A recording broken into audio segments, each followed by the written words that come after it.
but I have had guests on before who have said, I've changed my social group because there's too much pressure for me to spend money with them all the time. Because everyone wants to live the best version of their life. So we want to make sure that you don't live such a small life, that you say no to things that you actually would have loved and you look back with regret. And do it for like the real version of Caitlin versus the best version of Caitlin. Yeah. She won't go out. She won't have any margaritas. She does go out. But she does go have out. margaritas. Let's be generous to ourselves first, because you can't pour from an empty cup.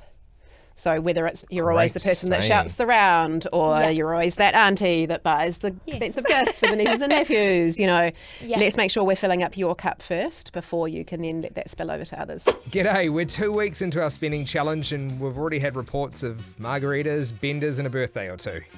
Today on the podcast, we're checking back in with Grace, Caitlin and Sam, 3 brave volunteers who agreed to track every dollar and share it with you, me and the team from Enable Me. Katie and Shelley are back to go through the numbers, call out the wins, and flag the habits that could do some damage over time. Welcome back to Where's My Money? Welcome to Where's My Money? One man, $1 million of debt, one podcast to find a way out. Welcome to a very special episode of Where's My Money. Because it's Money Month, we wanted to get to the bottom of why we feel the way we feel about money and why we're scared to look at the numbers when it comes to the ins and the outs. I found some guests who wanted to have their money habits picked apart. So Grace, Caitlin and Sam, welcome back. Thank you. 2 weeks worth of tracking your money habits. How's that been? No, it's been good. I think, to be honest, I've kind of set and forget. And so now looking at you lovely ladies, I'm like, what happened in those last 2 weeks? But I think it's definitely made me more intentional with what I'm doing. Well, that's probably magic to your ears. Katie and Shelley from Enable Me are back. Love it. 2 of my favourite guests to have on. That, like I said, set and forget sounds like systems are in place, which is magic to you. That's incredible stuff for you to hear. And also, now it seems like, what did you call it? You're more intentional with your spending. Consciousness. Yeah. Yeah. Hopefully. Fantastic. Job done. I don't think we even need to look at your stuff. Oh, no, I think We do need to lift the hood. Yeah, we do need to lift the hood. Oh, okay. Well, it pains me to say, but I think, let's rip the Band-Aid off and okay, well, we're going to get into your numbers soon. Caitlin, how did it go for you? Because you were kind of not exactly flying, but not particularly sinking. You were kind of She's just... still not flying. Okay. Floating. She's floating. I like that. I'm floating. I like to say I started with a hiss and a roar, and then have plateaued and maybe declined a little bit since. So there is a little bit of work to be done, but I'm excited for it. I intentionally today went and caught up with Sam and Caitlin separately. I didn't bother with Grace because I knew she was going to be a goody good and there's going to be no problems. In the corner. But two words did come to the fore. Margaritas and bender were both used in conversations this morning. So I'm going to claim margarita. yeah. Yeah. Well, Many. It's no surprises that Sam was the one to use bender. How'd you go? Hey, look, I had a birthday. It was a friend's birthday. No, I think ever since jumping on this journey over the last 2 weeks, I've been a lot more conscious of it. And looking at it within 4 days and logging in the reports and things like that, I'm like, oh, okay, this is where I'm spending my money, where usually it's just very transactional. So probably a little bit more intention around the spending. So I thought I was good, but then the weekend happened and people pleaser a little bit. So Not your fault. but I'm really keen to dive into it and see where I can I don't know, where I can improve and things like that. So And digging into the reasons why we look at our spend and why we track our spend, I think is going to be really helpful for all of you. So we're going to do a bit of that today. And I think also calling out super brave to jump on the financial scales in such a public manner. And actually, how easy is it to just start something as well? Don't make it too hard, just start and good things will happen. So well done. Thank you. Well, we're going to start lifting the hood individually. We'll start with Grace because I feel like that'll be the quickest one. But we're going to... Feeling judged. I feel also there's so much pressure now. I was like, oh. all these emotions are attached with money though, isn't so it much. interesting? Yeah, so much. Especially since our episode 1, I've definitely gone, oh, I thought I was good and maybe I'm not. And there's a lot attached to that for all of us, I think. Hey, we've been having chats before this episode, like about how we're feeling and what's going on in our lives, and how, there is so much stigma attached to, I've got a hen stew coming up. Should I? Oh, I now need to save, and oh, maybe I shouldn't, and loads of emotions.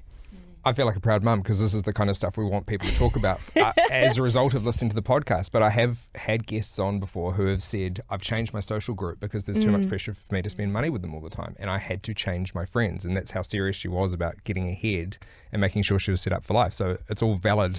Yeah, right.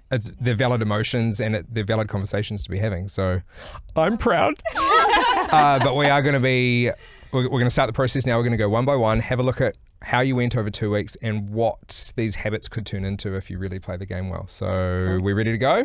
Yeah. Let's do it. We're calling this triage. Welcome in. Thank you. It's been 2 weeks of tracking your spend, and now Katie and Shelley are gonna crunch some of the numbers and kind of get to the why behind your spending and what's next. So I'm going to pass over to the experts here and take it away. Thanks, Reagan. Well, Katie and I have had a good little look, haven't we, have. at Grace's numbers. And as to be expected, the grade A student with her saving. So we concur, Grace, that you are a saver, personality type. Yeah. But Katie has a caution around that. Yeah, and I think for you, it was evidenced last episode, absolutely such an advantage being a saver. You cannot say it's not. It's just what we want to make sure is we pair it with a really great strategy that's sustainable, because everyone wants to live the best version of their life. So we want to make sure that you don't live such a small life that you say no to things that you actually would have loved and you look back with regret. Does that make sense? 100%, because I think that's where I'm at, is definitely going, oh, actually, this has allowed me to see that I am saving really well, and I am proud of myself for that. Good start. Thanks. But are you listening, Mum? Like, any and all listeners are appreciated. But yes, to your point, is not beating myself up so hard to have to save. You have to. It's like, you're allowed to live. You're allowed to go out for drinks with the girls and have that time, like I'm going to Melbourne at the end of the month with friends, and reminding myself to keep spending intentionally, but also have a glass of wine and dinner and whatever it might be. Hey, so true. And I think what's going to be really powerful for you is having a solid plan in place. Yeah. Because as long as you know you're tracking to that plan long term, then you can give yourself permission in the moment to enjoy the glass of wine. Yes. Because it's not just, I'm going to have this glass of wine or whatever, and then you're like, oh, but I feel really bad about it. You know, it's like, it's fine. I can drink it. I can enjoy it because I know I am making progress towards where I want to be. Yeah, because I have a plan with my savings, like it's an AP. It's an automatic transfer, and I go, this is for this, this is for this, and this is for this. And so I have a plan there, but when it comes to savings, I'm just like, oh yeah, put it there, and oh, that'll be fine, I'll figure it out later. And now, and so therefore I go, oh, I don't know, and I won't. Yep, absolutely. And I think that's also sitting down and thinking, well, what is important to me? So I've already gleaned those non-negotiables for you seem to be travel, spending time with your friends, etc. So it's saying, well, how do we define the things that are important to you, put upper limits around it, and everything else we channel as productively as possible, and then you can sustain what you do into the future, and we really importantly remove guilt. Yes. Because you deserve it. Yay. Yeah. Yes.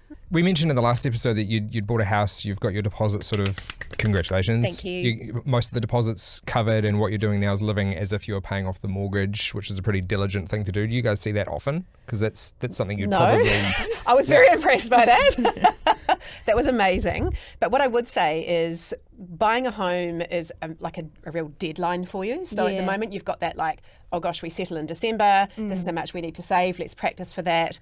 Then you get into the house and it's like, 30-year term. Yeah. And what we often find is, what's the next goal? Yeah.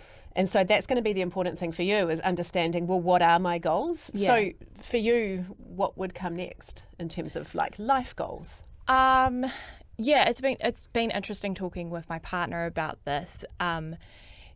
Probably he is friends with everyone, bless him.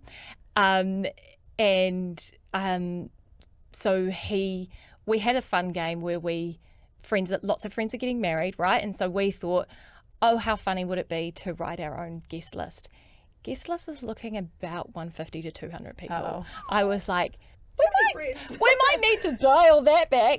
We can elope. Yeah. For context, we played that same game and we closed the laptop and haven't spoken about our wedding since. Still not married. So Shelley it's a dangerous and I game. literally were talking about her wedding Yes. at lunchtime. Yes, so we were. understand. Yeah, so Elopement. weddings, 300 people. wedding might be, but how, even if it's not so many people, how do we enjoy that day without, as you say, without the guilt? Yes. I think for me, wedding is a goal. Travel, we were lucky enough to head over to the States over Christmas. We had a white Christmas in New York, which was super Amazing. special. But we kind of thought, that's 30 grand, once you take into account everything. He owns a business, so his cash isn't as liquid as mine is. So there's lots of money chat in our household about, I have kind of these, I suppose, milestones of house, wedding, family, and he's with me on that, but then also going, okay, but we want to go to the Rugby World Cup in 2027. How do we do that? Yes. And okay, paid off the business and that's all awesome. How do we make it work for us now? So that kind of stuff. Yeah. I love that you're having such open and honest conversations together. That's amazing. Has he got a similar personality type to you from money? I think so. Yeah. And is everything combined at the moment? No. Yeah. So we have So this will be a big milestone for you. Yeah. Forget the coming. wedding. Yeah. Yeah. So we have a joint account which we set up a couple of years ago, and we both put in a set amount. I think it's about $175 a week, and that just covers joint spending. So groceries and like eating out and socializing. But in terms of if it comes to like personal travel, so the holiday that I mentioned, that's all me. I'm paying that myself. And when we do, I suppose, things that aren't together, then it's very separate. And Makes sense. yeah.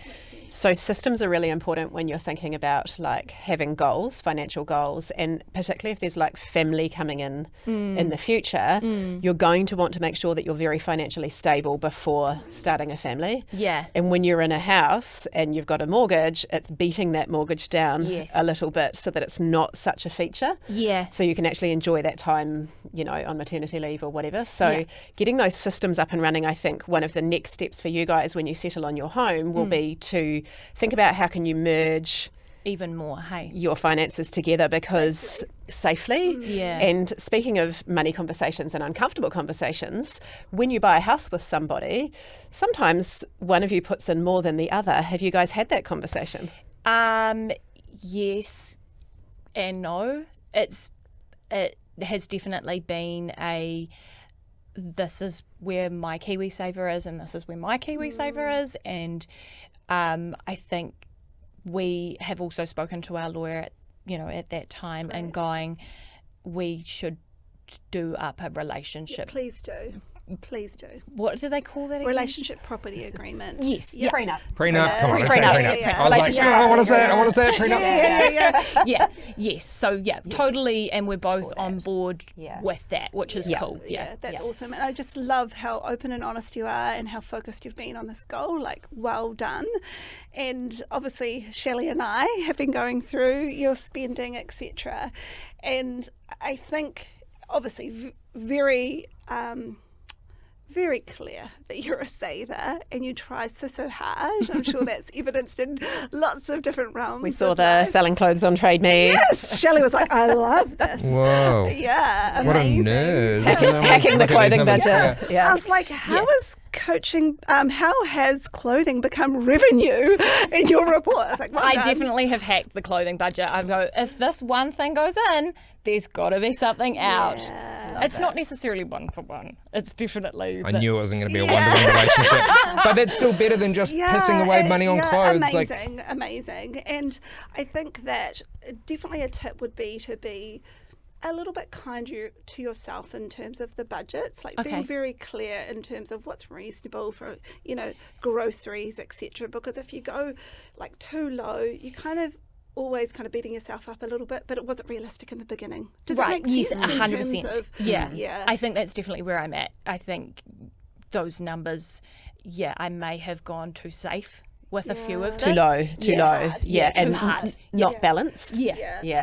Unrealistic, really, for what my lifestyle does actually look like. Yeah. Do you think even if you had budgeted kind of appropriately, do you think you still overspend? Do you buy really nice ingredients all the time? Is that a kind of the world you... I would love to, Oh, but she doesn't. but I don't. Okay, good. There I are see some that. things that I will, like, you can see that my partner and I, we I've classed it as food subscription, but it's actually our nutritionist. So I love that well-being. Yeah, we have prioritised our well-being this year, which is awesome. And I have lost my train of thought where I was going. Were you going to say something about that it's joint spending that we're seeing? The food subscription. So we've got a nutritionist. So therefore, I'm thinking, let's spend more on the food that we do eat to make sure it's good food and we're actually enjoying ourselves. Absolutely love that, and we'd put that as a non-negotiable for you because it's such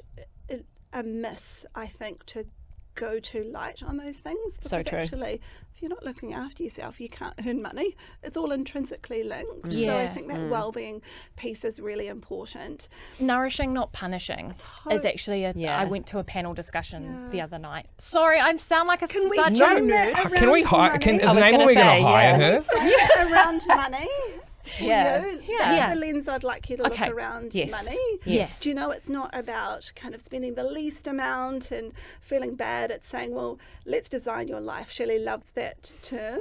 Yeah. And bring in balance. Yeah. Bring in balance to it. Yeah. Do those things you enjoy, cut out the things you don't, and feel no guilt around doing those things that you enjoy. I think that's powerful. Oh, so exciting. This is awesome. Is there any other questions you had, Grace, while the experts are here? How do you think you went? I think you guys are spot on. I think that I am good. Where I say I'm good but not great is I think, I am too hard on myself and I've had such lofty goals for myself in terms of buying the house and having the nice car, and so I save really hard to get there, but then where's the payoff? Where's the relaxation or the giving myself permission? So, Well, what's the point in all of it if you can't enjoy the life that you're living at the same time as yourself? We've had this conversation so many times. Like, what is the point of all this if you can't actually enjoy this life? So ironically, my key takeout or little win for you would be to sit down with your partner and figure out what are your 3 top non-negotiable costs and put a realistic budget in place for that and track where you are. Yeah, so when you say put a realistic budget in place, how do you, should I be pulling my bank transactions for the last 3 months? What does that look like? Good place to start. But set intention moving forward. This is what we want to do as a couple. Yeah. We want to spend this on the nutritionist. We want to spend this amount on groceries, Yeah. We can give you a couple of averages, Cool. later offline. Yeah. In terms of what normal people spend. Yeah. But I like the go forward. Yeah. This is what we intend to do moving forward rather than looking back. Okay. And all things can be adjusted, right? It's ensuring that it's it comfortable has to be for you. flexible. Yeah, in a really good way. Obviously, the tracker piece is super useful for lots of our clients, but also we've talked about that structural element. So just versus just having one kind of slush in terms of kind of your joint expenses, how about we have a wee day-to-day spending account for things like the groceries that you buy together, the going out that you do together, and then you feed that weekly. So that's another feedback loop of intention that you're integrating within that system. Yeah, so not too dissimilar to what you're doing with the money that you're putting in, but let's make it weekly. It's joint. You can both see it. This is what we want to spend on eating out together and groceries together. And then when you're in the house, you can incorporate a joint bills account because you're going to have the rates bills, insurance bills, Yeah, you know, totally. and then you can possibly even have like a joint income account one day, possibly when there's only one person earning. Yeah. You know, and Yeah. so there's joint visibility, because really important, particularly when one person isn't earning, that both of you have visibility on what's going on. Yeah. Yeah. You're not putting yourself in that position of, I don't Guessing. know. Yeah. Yeah. Yeah. So Totally. true. Something for the future. Nice. Awesome. Yay. All Thanks, right. guys. Well done. Thank you. Well, she's set up and she's rich now. Fantastic stuff. Yeah. Grace might have the savings side nailed, but what happens when you're hit with the few big expenses that you didn't plan for? That's Caitlin. Her month includes a few surprises, and not all of them are boring bills. Welcome into triage. We're calling this money finance triage. I should have come up with a better name for it at the start. But I'm here for it. you've been tracking your spend for 2 weeks. How did it feel, first of all? Because we talk about emotions with money a lot. So as a starting point, how did it go, do you think? Because when we spoke last time, you were kind of like, I'm good but not great. Yes. And in complete honesty, I'm probably still there, and I could have done a lot better than I did, but that's okay. There's still another 2 weeks to go. It's time for improvement. No. There's not just 2 weeks. Now you've started. It never ends. Yeah, It's exactly. the rest of your life. This is just the beginning. So what can you tell from looking at the numbers pretty briefly? This is a tiny snapshot into Caitlin's world. What kind of money personality do you see here? Yeah, well, Katie and I also watched the episode, and I have to say, Thank you for your Caitlin, I have to say, there's, in my mind, you undersell and underrate yourself. I actually think you're too hard on yourself. So there's a lot of psychology around money, isn't there? There's so many things that feed into how you behave around money. And from what I saw, or what we saw on that first episode, you were rating yourself quite low. You sort of said, oh, I'm not as good as Grace, and you undersold yourself, because actually what Katie and I have seen here is that we think you're being too hard on yourself, actually. And there's a confidence piece and an empowerment piece that we somehow need to instill into you. Somewhere in there. Somehow, yeah. And the only way I know to reiterate that is when you look back, how far have you come? You paid off all that debt, you got yourself into a house. What a boss. That is awesome. And sometimes you just have to pause and reflect and look back, because you know how we just live in that world where like the next thing and the next thing and the next thing, and that's super exhausting. And what I want us to do is really be specific in terms of that languaging that we're using, in terms of this is what we're aiming for, not what we're trying to run from or to prevent. So it's that positivity in terms of what you can achieve, because I look at your numbers and I think, this is going to be amazing. So definitely, Thank you. you can achieve a lot, we know. And I feel like you needed to actually set yourself a budget for going out. Yeah, that is interesting. For fun. I got it wrong. I seem to. So there's no budget for going out. No budget for going out. Yeah, going out did happen, I see. But How many margaritas were purchased on that transaction? 7. 7 That margaritas. it was too many. I wasn't $11 feeling- each, $77. Yeah, All and there in I was blue gonna say, and blue and I red. wish they were $11. $25 each. Ooh, ouch. And then I was Generous- too scared to generous. look at it for a few days, Yeah. which doesn't help. And again, I'm a dig my head in the sand kind of gal, and I'm Yeah. working on that from a outside of financial. Well, that's what this tool is meant to try and get you through, is not sticking your head in the sand. Yeah. Because what I've noticed is that you were talking before about when the transactions turn up in the app and you freak out because you haven't coded them yet. So that's helping you pull your head out of the sand, because now once they're coming to the surface, you're like, I have to deal with them. So it's kind of forcing your hand. You found that helps Yes, with consciously saving or spending or doing whatever it is you do? I think definitely being more conscious of it, from I suppose all levels. But you're spot on in the respect that something pops up and I didn't know how to code it, and I wanted to throw my phone because I was overwhelmed with it, and then I don't come back to it. Yeah. So it's a work in progress. How common is it that people just keep their head in the sand when it comes to this kind of thing? Quite. Yeah. More common than not. Yeah, more common than not. Yeah. It's quite rare to get people who actually track their spend. Yeah. And to be honest, even when they do, it's kind of like, what's the point? And so that speaks to what next for you? You know, what are you trying to aim for here? Yeah. And you've talked about owning a part share, if you're comfortable to talk about that, of course. of the house that you live in. So explain Yes. a little bit more about that. Yeah, so the idea is that we were very lucky that my partner's parents owned the house. And the idea is that we will buy the entirety of it in time, but just buying down when we can, which I know we're extremely lucky to have that opportunity to do. That's a cool structure. Is it that's quite rare? I haven't heard of that. See it more and more, Yeah. and particularly in this property market. Yes. Yeah, really challenging. That's really helpful because it frees up a lot of money now to do other stuff with it, right? It's not all locked up in a huge mortgage. It's kind of 100%. slowly exposing Yeah. you to what the full mortgage would be. But I think, Yes. Caitlin, for you, it might be going, well, let's put some time planning around that. Like, Yes, you know, absolutely. how much more would we like to buy into and by when? Because then you've got something you can track towards in terms of a goal. So it's like, okay, let's buy in, so we've got a quarter. Okay, how are we going to break down how we get there? Yeah. And then you can kind of go, well, this is how much we need to save to reach that point.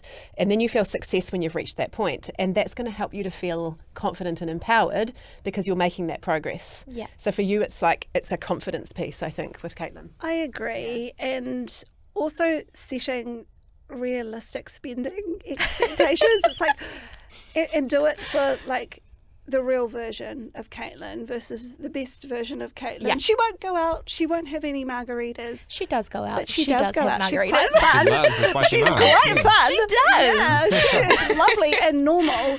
But it's really interesting. What we find is when you undercook a budget and you're like, okay, I'm not going to do it. I just won't do it. You will spend whatever the heck you like. And that Yeah. is evidence with that cafes and restaurants. So versus us saying, well, $50 a week, that feels reasonable. That gives you a realistic target to aim for versus... Mind you, that's only 2 margaritas, isn't it? Quick maths. I'm trying to illustrate a point. I'm trying to illustrate a point. But, you know, if you said 50 and that was realistic for you, you spend 50 versus 77. Yeah. Yeah. And you think you compound that $27. So easy to spend over 52 weeks of the year. Yeah. That's another $1,400 Yeah, wow. of house we can buy. Yeah. Or even holiday that you take because that's important to you. There's Yeah. 2 Does that return make flights sense? for you somewhere, you know? Yeah, Yep. exactly. So Yeah. again, it's saying, well, how do we be realistic? How do we have an upper limit that you buy into yourself? Yeah. And then having a record of that. Because yes, tracking is super useful, but only if it's set to a goal in terms of what you want to achieve versus just showing you that you're quite good at spending money. Otherwise, you lack the motivation. There's no motivation. If there's no Yeah. reason, there's no reason to do it. Absolutely. One of the other things about Caitlin that was I noticed was your generosity. Barbie Dream House. Oh. I forget about the Barbie Dream House. Yeah. Yes. Yeah. So let's be generous to ourselves first because you can't Yeah. pour from an empty cup. So whether it's you're always the Great person that saying. shouts the round or Yeah. you're always that auntie that buys the expensive gifts for the nieces and nephews, Yeah. let's make sure we're filling up your cup first before you can then let that spill over to others. Yeah. And we're not saying not to do it, but that Yeah. goes back to really understanding what's important to you, which really sounds like, family, giving, Yeah, absolutely. going out, having the own mug. The odd one. Yeah, the odd one, but just being realistic around that, putting an upper limit and just knowing where you're at. And then there's no guilt around that Barbie Dream House. Yeah. How are they so expensive, by the way? I know. Why? Not my day, my Mattel friend. is making a killing. I know. Yeah, exactly. Outside of buying this house in its entirety, do you have other goals? Of course you've got goals. What are your other goals in life? Like what can we start to aim for once this is a routine Once for we're you? getting there. I Yeah. suppose the routine next would be, I say a mom car. Because I want to get a, I suppose, family-friendly vehicle for when that time comes, Love that. hopefully sometime in the near future. Yeah. That's probably the top. Don't get me wrong, I've been very, very lucky that I've travelled and I've been places that I had wanted to go for a long time. So it probably is that sort of next step towards a family and being financially independent for that. And feeling really stable before that point. Absolutely. Yeah, and often people who are a similar age and stage, it's really wanting to enjoy that maternity leave whenever that might happen, and just factoring that into the plan and not being afraid of that, just in terms of cost. And then you can get more excited about it, right? Because to be honest, this isn't really about money. It's about how do I design the life that I want and how do I live that. But again, controlling your money will help facilitate that into the future. It looks like you've really protected yourself from an insurance perspective as well. Like, well done in terms of your pets and medical insurance.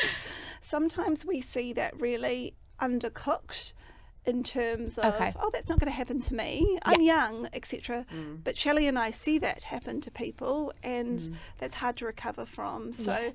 Dude, I have claimed so much insurance in the last 2 months through just stuff happening. I didn't think any of it would happen. It has all happened. Car, house, pet, medical have all been claimed on in the last 2 months in our house. So And a big one is yourself. Protecting yourself 100%. In terms of your income and your life, and particularly if there's family in the mix. Most of what I just named was stuff, apart from the medical. But it's so critical. I would never regret having insurance now. And that's probably one thing that I've always had insurance. I've always been covered in that respect.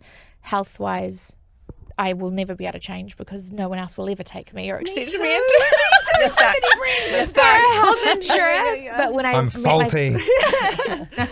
Yes. When I met my partner, he had none. He had no contents. He had no home. And at the time, living on the edge. He didn't really have to, but he didn't have car. In fairness, he has a work car. But I just had everything covered, and he was like, so evident. So don't get me wrong, it's now all joint and all people's shared, priorities shifts, and you have to adjust your insurance as you get through life. How often do you see people overinsured? Is that common? Too much insurance? Is there such thing? It tends to be more under than over, doesn't it, as a rule? Occasionally, I'll give an example of a single female client that I had, and she had a house and a mortgage, no kids, parents who were financially stable, and she had a massive life insurance policy. Right. I looked at her and I was like, well, you'll be dead. You're paying off. You're probably not going to be worried about that. So perhaps that was overkill, but that would be quite the exception, I think, rather than the rule. A lot of Kiwis just tend to wing it, so it's nice to actually speak to someone who stresses me out. Control is super important to you. Is that right? Yes. Yeah. And knowing that if it's needed, in hopes that it's not, it's there. It's sort of always been, I suppose, my thinking and my thought process when it comes to insurances. Which what we call a scarcity mindset. So that feeling of you need to feel safe, and you need to feel protected, and that can actually hold you back. Okay. So having that scarcity mindset. So it can come from how you were raised, just the beliefs, systems that you have around money or security in general. But actually a scarcity mindset can hold you back from creating wealth and seeing opportunities. So that's just something to watch and to read about and understand about yourself, because I have it too. Thanks. But you can miss opportunity. You can miss opportunity with that scarcity mindset. So that's just something I think for you to be aware of. Thank you. Because I suppose it's not something that I've touched on. So that's really informative. Yeah. And I think my 2 takeaways for you would be, really own this.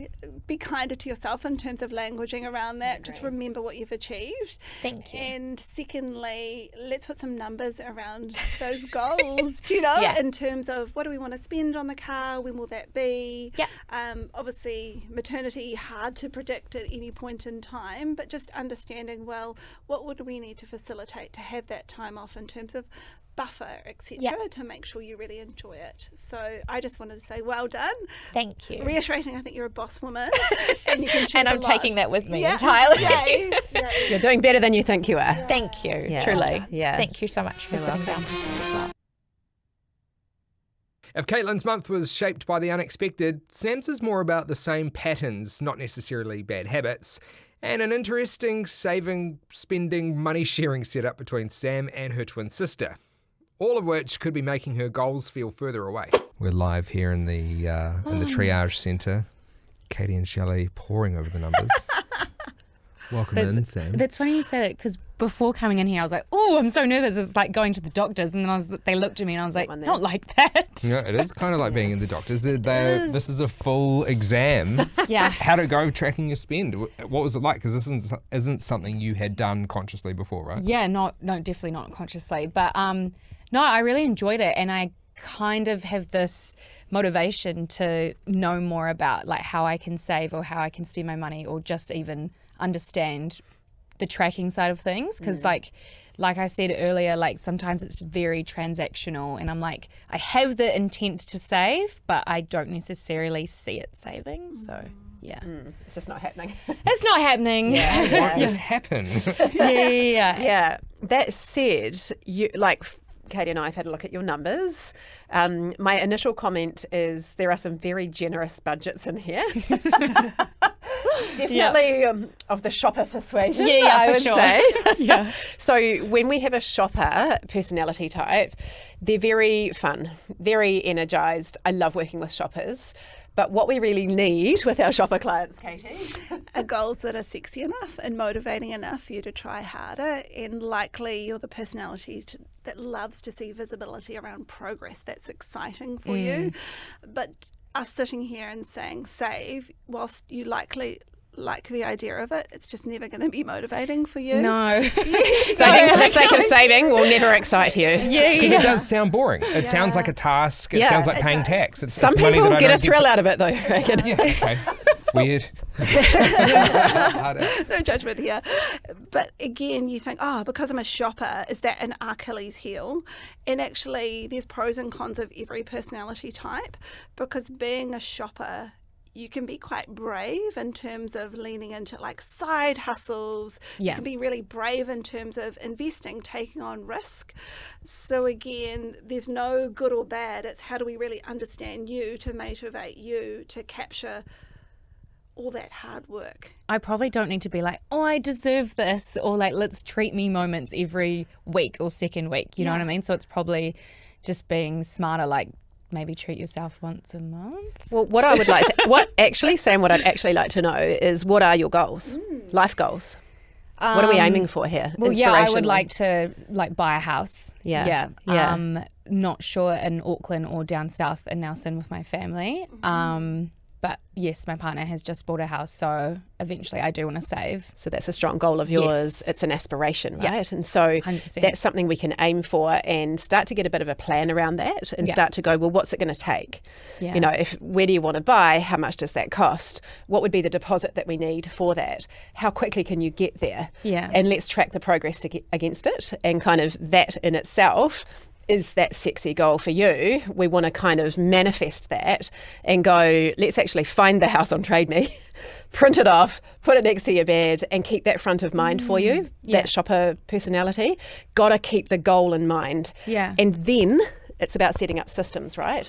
Yeah, and to add to that, it's making sure that we never get you into that deprivation zone, because you'll go rogue on us. You'll fall off the wagon, Sam. Ladies and gentlemen, we've lost I've got more, I can see more. Yeah. And that does happen when it is too restrictive. You're like, screw this, I'm off to Raro next month. Do you know? Because this is awful and Listen too to hard. it. You said Raro and she goes, oh. I was like, oh my gosh, another thing would be traveling. Yeah. Like a massive thing. And I think if I've got a goal in mind, I definitely am a little bit more aware of how I spend my money in terms of travel. But I would love to do like an OE or something. Yeah, love that. And I think that comes down to also, we've talked about this consistently, understanding, well, what are the things that make you tick? What are your non-negotiable costs? Kind of felt like clothes was one of it. We looked in there and you look beautiful.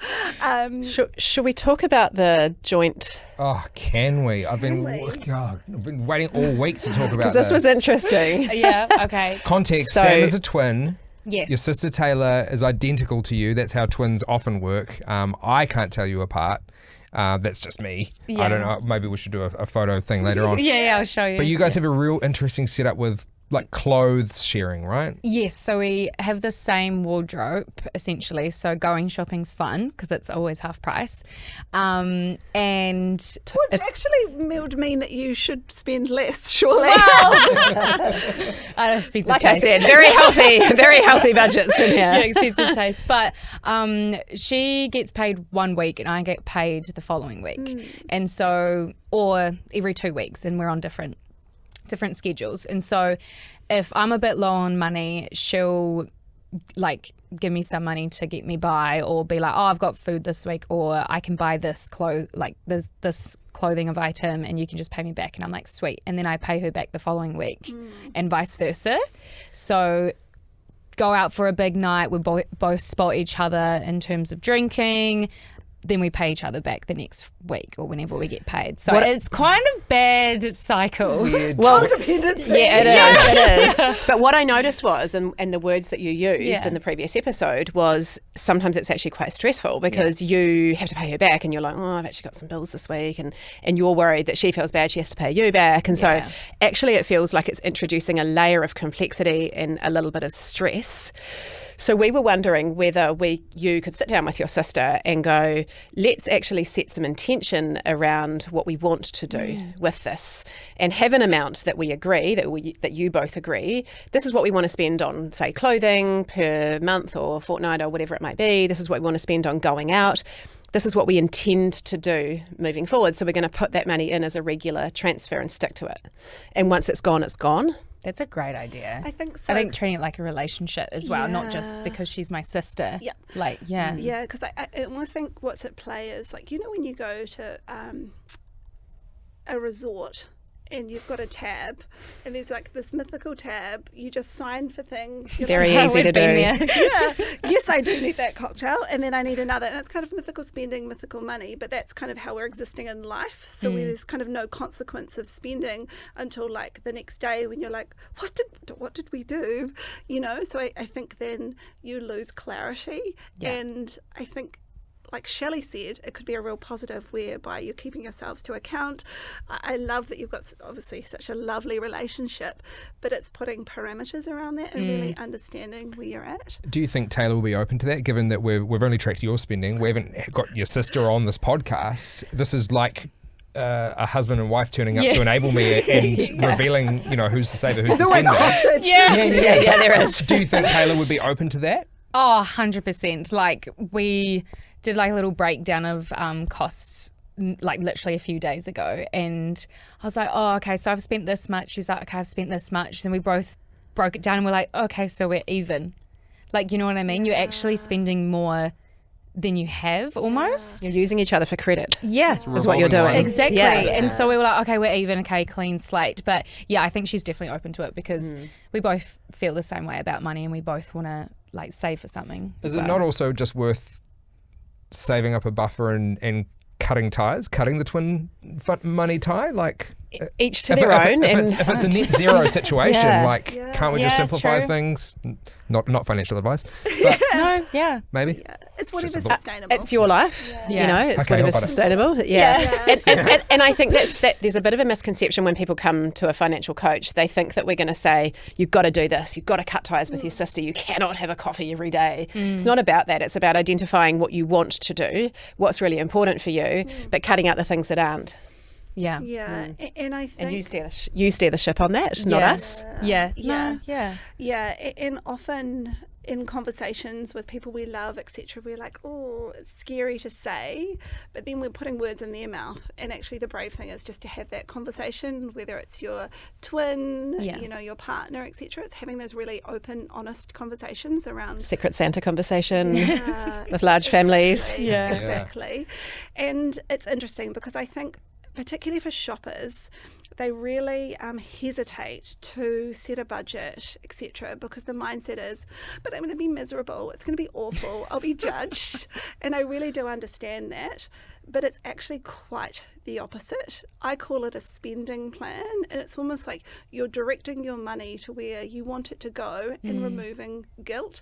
There's a thing whereby it's called habitual adaptation, whereby we just get used to things good things, bad things. I always use this analogy. You get into the habit of buying your lunch every day. You get to Friday and you're like, I'm sick of everything. Don't feel like sushi, don't feel like Thai. Versus if you say, well, I'm going to go out for lunch once a week, Friday, and you're like, plan it.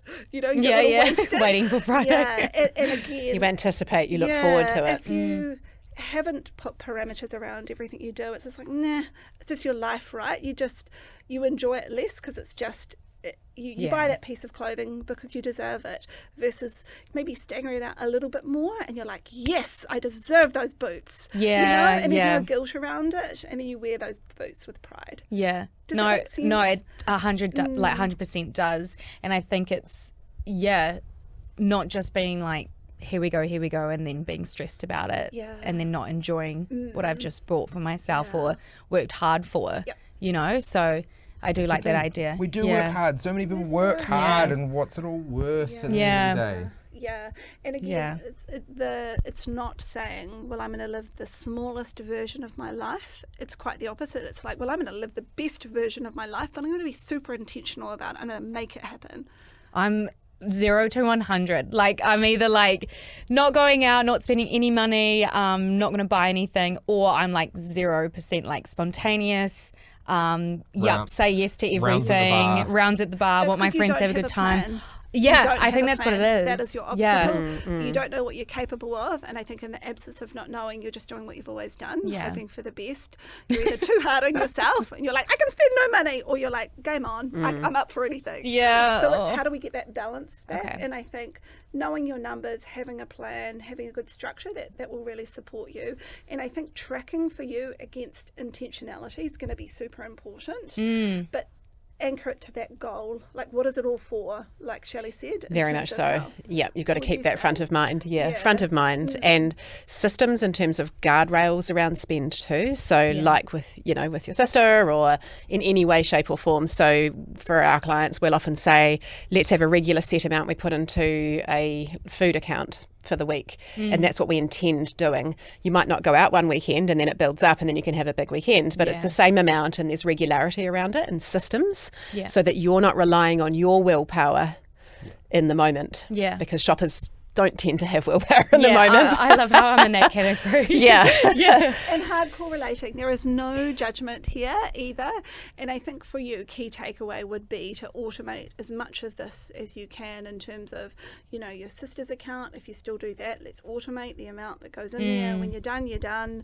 Automate that saving in terms of goal, and do that first. And then we're working with what's left over versus kind of hoping for the best and, oh no. Because I have the intention. Like, I transferred the money into each account and things like that, but then I'm just like, go back, so I and think make it's it just the goal's not strong enough. So just having a strong goal, and we need to put numbers around that goal. It's not just, I want to buy a house. Which house? How much does it cost? When are you going to do it? What's the house for? How much do we need to save? And really break that down. So you haven't really articulated the goal clearly enough or put numbers around it at all. It's a bit lofty at this point. It's just like, we'll save up to a bit. I'll just save towards the house.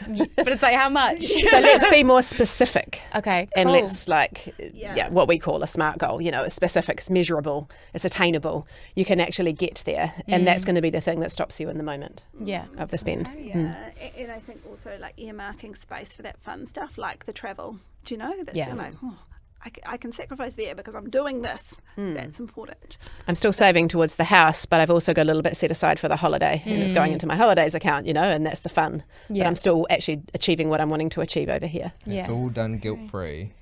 So you gave yourself a sub-5 score last week. Wasn't I like a 3? 3, 2, 3. Yeah. Based on what you can see in those numbers. Are we giving sub 5 out of 10? I think Sam is capable of a lot more than she lets on. Okay. But we need to be more aspirational with you, I think. Cool. Give you something really exciting to work towards, and then we've got to put guardrails around that and get those systems up and running for you to actually fly. I'm excited. Thank you. And I think in terms of personality type, I think you are someone that's ambitious, and I'd like to get you to 10, and I think you could boss 10 as well. That is what you're capable of. Thank you. Cool. I work hard, so I'm going to pay off. Yeah. And I think so often that's the focus. It's like, well, I'm just going to work hard. I'm going to earn as much as I can. But in all reality, that's not the thing that gets you ahead. It's actually saying, well, how do I make the most of what I have? How do I ensure that there's stuff left over and I grow that asset position so then I don't have to work infinitely and I can go on holiday? Yeah? Yeah. No, thank you. So that's Grace, Caitlin and Sam, 3 different money personalities, all putting their spending under the microscope for Money Month here on Where's My Money. A huge thanks to them and to Katie and Shelley from Enable Me for helping break down the numbers. Now, the tool that we've been using today to track those numbers is called MoneyFit, and we've got some free MoneyFit licenses to give away on the Where's My Money Instagram page right now. So tag a mate who you reckon could use a bit of financial fitness, and we might be sorting you both out. So you go and do that, and until we've got that nailed, I'll keep asking the question, where's my money?